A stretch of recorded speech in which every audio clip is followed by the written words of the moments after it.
time. Yeah. Thank you for taking a ride on the Freedom Train podcast series. I'm your host, Joseph Ward, and you know riding with me, my homeboy, Mr. Patrick Irvine. And then also riding today is our homegirl, Tammie, from the island of IE, wherever that is. So go look that up. Hey, man, so you know we get it down. Freedom Train is sponsored by PAX Inc. That's PACTSINC, and PAX Inc. is a black development organization aimed at developing the black community to its maximum potential through a focus on education and economics with a trace of hard work, honesty, and integrity. For more information, you already know you can go visit www.pactsinc.org to learn more about the organization, the codes of conduct, the educational pieces that they have, and just all the information that they have for the black community. Hey, remember, go visit our website at www.freedomtrainradio.com. That way you can learn more about myself, Patrick, Tammie, and everybody else that's a part of the Freedom Train Network. Remember our weekly lineup every Monday. You get the Fix Sports podcast, and this upcoming Monday, of course, you've already heard it, but it's the season 2 premiere of the Fix Sports podcast. So tell a friend to tell a friend. Remember, every Wednesday you get our show right here, the Freedom Train podcast series, as well as the live showing of Office Hours with Professor Carl Tone Jones and Erica Tobert. Every Thursday, you get Lessons from the Screen with Patrick Irvine. Every Friday, you get the Tea Time Black Women Talk with Tammie, Mo Knows, Mia X, and EB. Also every Friday, you get the podcast of Office Hours with Professor Carl Tone Jones and Erica Tobert on iTunes, Google Play, and Stitcher. Every Saturday, you get the On the Shoulder to Giants podcast, which is African history at your fingertips and on the go. And remember, all of our podcasts are available on iTunes, Google Play, Stitcher, as well as our Freedom Train Network YouTube channel. So make sure you subscribe to all of those. Like our Facebook page. Like us on Instagram at Freedom Train Network, and like us on Twitter, and follow us on Twitter, rather, at Freedom Train Net. And that way you can be cool and have something to talk about when you go to work on Monday. Ain't that right, Pat? Sam? Yep. Be somebody in life. Man, it's raining outside. I was trying to go outside with my shirt off and twist my shirt around my head like a helicopter, but it started raining. Ain't that a bit? It's not raining here. Man, don't it's very nice outside. See, y'all got to rub it in. God likes Florida got the schizophrenic weather. So.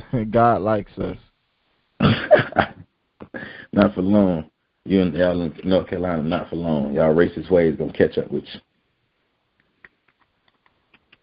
So today we got a couple things we want to talk about, so we might as well go ahead and get into it. So today, I know we want to talk about the package bombs exploding in Austin, Texas. We want to talk about Dylan Roof's sister bringing guns to the school walkout, which is ironic as hell. The Rickey Smiley Show, it was canceled, and it was real funny what happened. Kind of messed up, but funny. Talk about the guy, I think it's a cardinal, who exposed 40 Catholic priests for being undercover gay. And talk about Marielle Franco, the activist who was assassinated in Brazil. But we want to start off on these Austin package bombings. One of the main things we want to talk about is the people who were being targeted by these were black and brown people, but mostly black people. And I don't think a lot of people really understand that when it comes to these package bombings and these specific things. There's only 3 that happened, but the people that were mostly affected were black and brown people, but more black people than brown people. So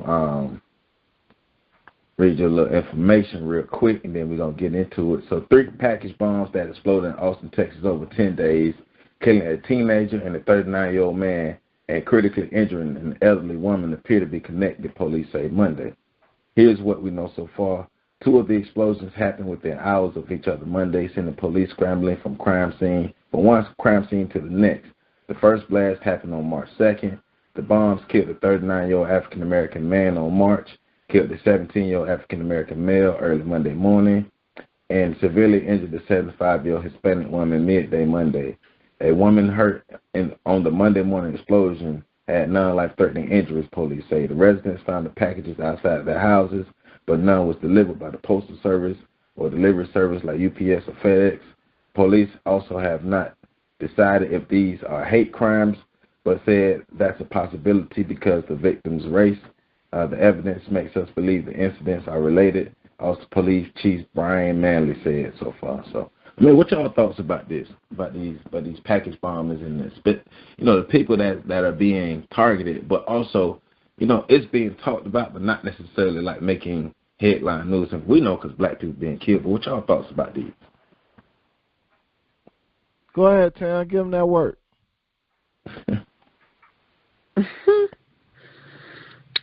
It reminds me, I think it was back in the girl that you once knew. No. Wasn't it like in the 90s? Was it in the 90s or the late 2000s that they had the what did they call them? Like the mail bomber, the mailbox bomber. Do y'all remember that? You're talking about the Oklahoma City thing? He was a guy sending out packages too. I don't think he had a direct target. About the anthrax guy? We've had the anthrax epidemic. We had it was a guy who was sending packages when there were bombs. But either way, it's unfortunate. I'm not really sure how this guy is getting folks' addresses. I mean, I guess it's not hard these days. But it's unfortunate. I mean, what can you do? They've got to start scanning packages, or is the guy actually driving up? Are they in the same area? Well, we don't know. We don't know who exactly is doing it. So it could be one person. Could be more than one person. It could, but it's the way they're saying that packages are being left on specific people's doorsteps, and when they go to open up the packages explode. But it just so happened to be that the victims that were targeted were black and brown people. So yeah, he's not. The packages aren't being mailed. They're believing that he's coming and dropping the packages off at, or he or she, they are coming and dropping the packages off at night. So the packages don't have any postal stamps or anything like that on them. They're just plain packages, boxes sitting on people's porches. Right. Yeah. So, like the one they was describing about the 17-year-old boy with his mother. The package was out overnight. He got the package, brought it inside, was opening it up. It exploded. It killed him, injured the mother, and the neighbors are saying how the explosion rocked their house and kind of, other houses within the neighborhood. So it was a pretty significant explosion that is happening. So these not like no child play bombs. These are things that are really, really, really messing people up and really killing people. So to me, when I hear about it, I look at it. I'm always looking at it from a standpoint of these white folk trying to take us out. That's just me. That's what my mind go to. These white folk, just another way that these white folk trying to take us out or something like that, man. But it's like Tammie said, it is unfortunate that these things are happening, but also for us to keep our antenna up and if it don't look right and don't feel right, then damn it, it ain't right. That's how I'm looking at it. It's an interesting thing too, because one of the reports I read said that they believed that the packages were structured to explode when they were moved. So to that point, you even if you're not going to open the package, you tend to pick a package up and maybe move it around as you're looking at it to look for postage or something like that. So it creates a real bad situation where, I don't know if that report was accurate or not, but it'd be one thing if the package was set to explode when people opened it. It's quite another if it's set to explode just by moving it. Like, that puts it in a whole other realm of dangerous. Yeah. It is sad. I do agree with you, Joe. I think that right now, it's racially motivated, especially because, it only seems to be hitting black people, brown. I think everybody's black except for the one Hispanic person. Yeah. So, but this is one of those moments where having your head buried in the sand and living in your bubble could be extremely detrimental to you, because you could go outside, grab a package, and not be thinking nothing of it. And just because you don't see the world one way doesn't mean that the world doesn't see you one way. It doesn't mean that the world isn't one way. My thing is, though, as black people in America, knowing the things that happen to us, can we truly afford to live in a bubble? Like, really? But we don't know the things that are, like, people that live in a bubble, they aren't aware of what's going on in their bubble. Now, can they afford to do it? We would say no. But if you don't know what's going on, then you're quite comfortable living in your bubble until something reaches in and pops it. But it's like, I mean, and I get that they will not be exposed to like the everyday ills. But you, like, black people, if a black person in this country try to convince me that they know nothing about white people's treatment of us and relations with us, I'm looking at them like they crazy. Like, come on, man, you really can't. You are trying not to know. There's no reason you don't know.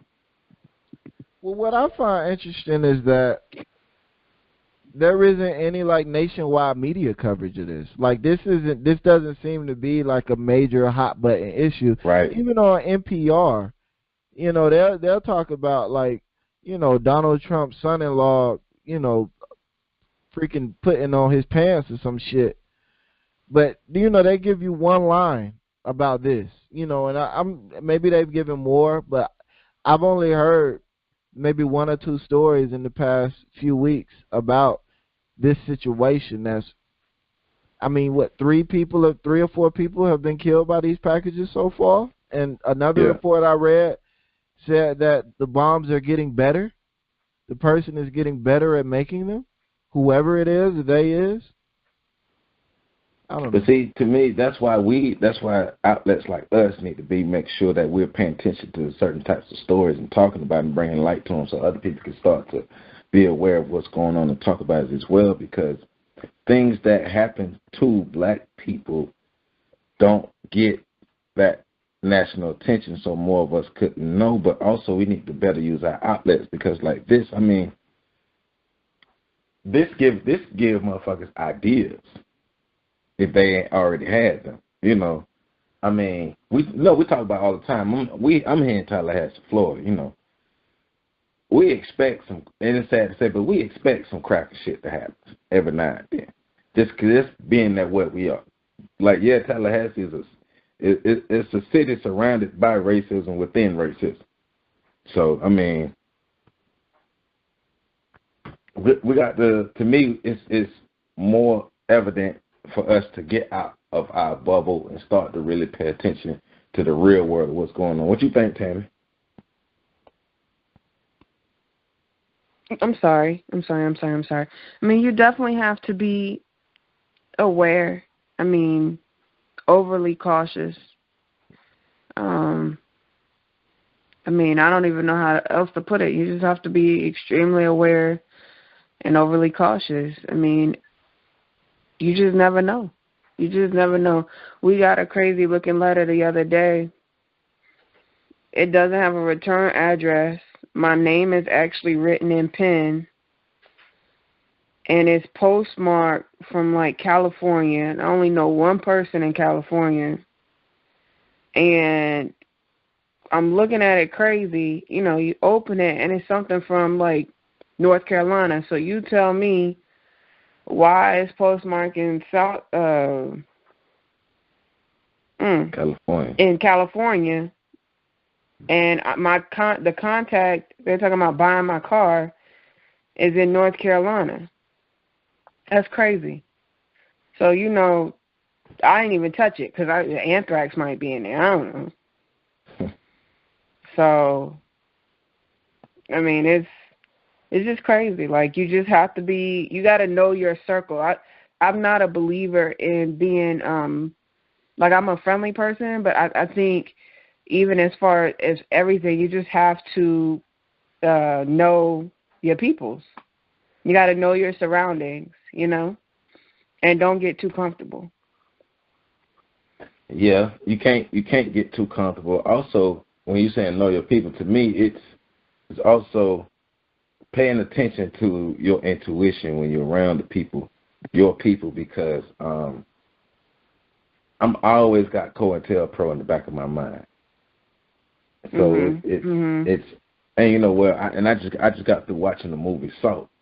So about a Russian spy who was like a double, triple agent, and we know all these things happen. So we know when people start to talk about liberation and people start talking about certain things. But even though these mail bombings, in my opinion, may or may not, well, for right now, what we know may or may not have anything to do with black people who were taking a stance. But still, we already know that when you are somebody who speak up and speak out, that makes you even more of a target. So regular black people are just being targeted just because they're regular black people. People who speak up and speak out have to be even more aware of what's going on. But black people, period, need to be aware of what's going on, because there's a group of people who've come to this country to destroy us, and they're still trying to do that. Right. Agreed. So, Agreed. but yeah, man. So we want to give our thoughts about these mail bombings. So of course, keep your antenna up. But I kind of want to move on as well, though, because we got several topics, like I said, at the top of the show. So Dylan Roof got a sister, and she just as crazy as her damn brother. And both of them need they need their ass whooped. Their parents need their ass whooped. Whoever they've been around, they need their ass whooped. So if you don't know, let me just read this to you. This is from the New York Times. Let me read it. A sister of Dylan Roof, the man who massacred 9 black churches in South Carolina in 2015, was arrested on Wednesday for bringing a knife, pepper spray, and marijuana to her school, authorities said. Morgan Roof, 18, was arrested on drugs and weapons charges at her high school, AC Florida, in Columbia, South Carolina, and taken to a detention center in Richland County. Richland County Sheriff Leon Lott said in a statement. Sheriff Lott said that a school resource officer was informed by an administrator that Ms. Roof had the weapons and drugs. Roof had also made a social media. Did they call her Miss Roof? How old is she? She's 18. Little 18-year-old school girl. She need to be kicked in the Miss Roof, though? Like, I don't mean to interrupt, but I know. That's crazy, man. New York Times, knowing white folk. Whatever. But basically, she made a post on Snapchat. So this is what, at the top it says, "This is so disgusting." Then it says, "You're walking out for the allowed time of 17 minutes. They're letting you do this. Nothing is going to change if what you think it's going to do. I hope it's a trap and all y'all get shot. We know it's fiction to be nothing but black people walking out anyway. No offense, OFC, but yeah, that's what she said. But it's like me and Pat was talking earlier. She clearly ain't been paying attention to who been walking out these schools, because white kids been walking out these schools. So, because in her mind, black people was going to walk out into an ambush and be killed in mass. So, the hell wrong with the Roof family, man?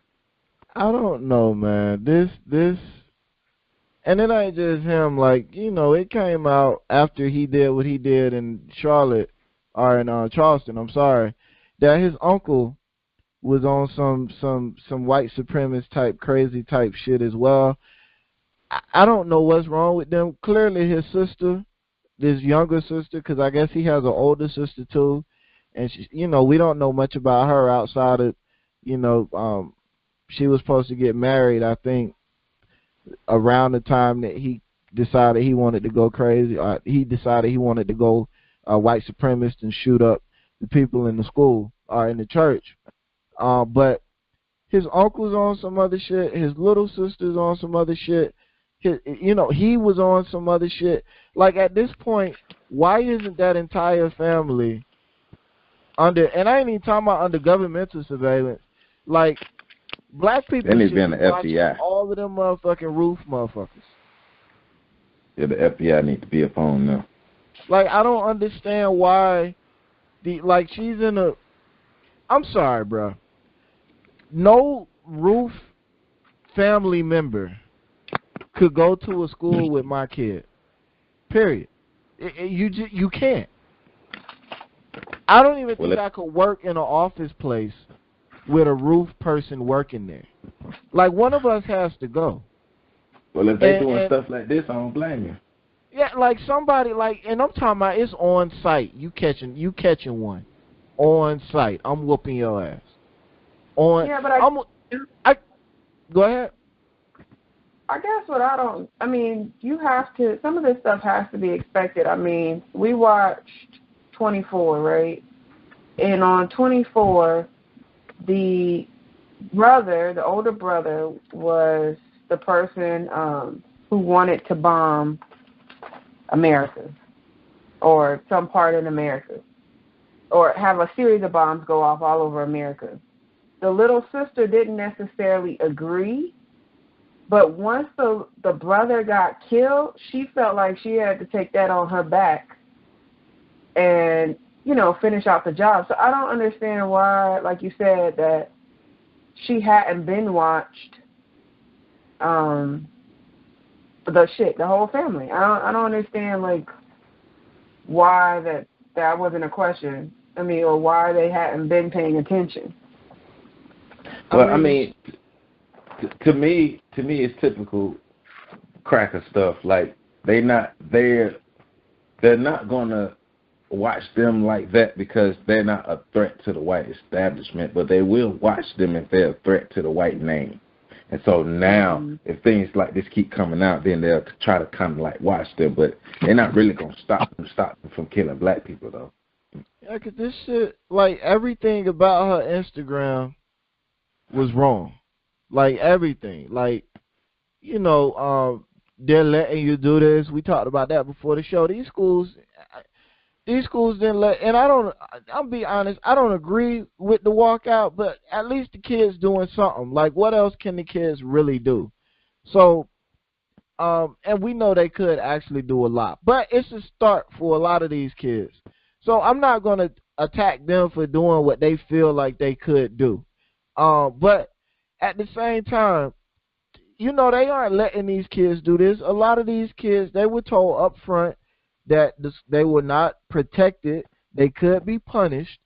And a lot of these kids decided to do this anyways. So that's one. Two, I hope it's a trap and y'all get shot. Like, that statement in and of itself shows that her mind been taken down. Yeah, she's warped. She is warped. She needs to be. You ask me, that makes her a danger to society just by that statement, and with her being so young, and that her family has a history of white people shit. Like, right there, she's a threat. And then this whole nothing but black people walking out anyway, that's so disconnected. What? That's bullshit, because my kids didn't even know about it. Our kids, excuse me. That's what we said. Well, right, but the majority of the kids who walked out was white. Right, but that's what Patrick's saying, though. Most of the kids who walked out was white. Most of the kids who had the chance to speak was white. Like, the only kid that was black that anybody really knew about that really walked out was the little one black boy who walked out by himself and was like, "Oh, I'm just chill out here for 15 minutes." And no, that's the only one anybody know about. But other than that, the majority of the kids were white. And the only reason people know about him is because he walked out. He was the only one out there, and he made a little Twitter video about being the only person out there. So, but even to that, nothing but black people walking out anyway. That shows a clear disconnection with reality and a clear resentment towards black people. The same type of resentment that caused her brother to go in that church and shoot 9 people after having conversations with him. This chick is dangerous. She's a threat, and she needs to be removed from society. My thing about the walkouts, while we kind of transition a bit into the walkouts, I don't have a problem with them little white kids walking out. The adults are failing them anyway. Our school system actually supported it. Yeah, I mean, but it's still the adults who are failing them because, hell, why are you supporting them? Hell, get the goddamn laws changed. Like I was looking at in Georgia or something like that. the politicians are walking out in support of. Don't walk out. Y'all the lawmakers. Change the laws. Yeah, if you're a politician and you walking out, that's weak as shit. Fuck you walking out for. Change the laws. But also, on the other hand, if you black, don't you walk out of school. Because when you were dying, when nobody even cared about walking out or doing anything for you. Now, I'm not saying don't demonize little white kids if they want to walk out, but I am saying if you black, you need to learn how to pick your battles too. No, like, it's not about demonizing the white kids, because you're 100% right. They have every right to walk out. I mean, it's their schools that's getting shot up. The white supremacists, the crazies, the cuckoos, they going into white schools and shooting up little white kids, and that's the only reason we talking about it now. But for black kids, like, I'm 100% with you. Better sit your ass down in school. You better stay in your goddamn classroom, because where's the solidarity when you leave school and have to go into a troubled neighborhood? Where's the solidarity when, you know, your parents are struggling to pay the bills because they can't get decent wages, even though they're both quote-unquote college educated? And where's the solidarity? Where's the solidarity when you know these black schools are underperforming and got horrible resources and horrible people care about them? How come where's the solidarity in that? Right. And even going into the school itself, you got the little white boy all over the world talking about we don't want our schools to become a prison. Where's the solidarity? Black schools are already prisons. Black schools are already prisons. They're already that way. So where is, you know, and then you got, you know, we've talked about this before, you got the conservatives talking about all of these media outlets only care about these grieving mothers because they're white mothers. They don't care anything about the black mothers. And then you got the liberals on the other side talking about, and I talked about this a little bit during the show, Lessons from the Screen, this past week, that was on school shootings. Y'all should go check that out. But anyways, you know, you got the liberals on the other side talking about, and we stand with the black community that's been plagued with gun violence for decades. Man, shut the fuck up. Right. No, you don't, because y'all ain't been doing that.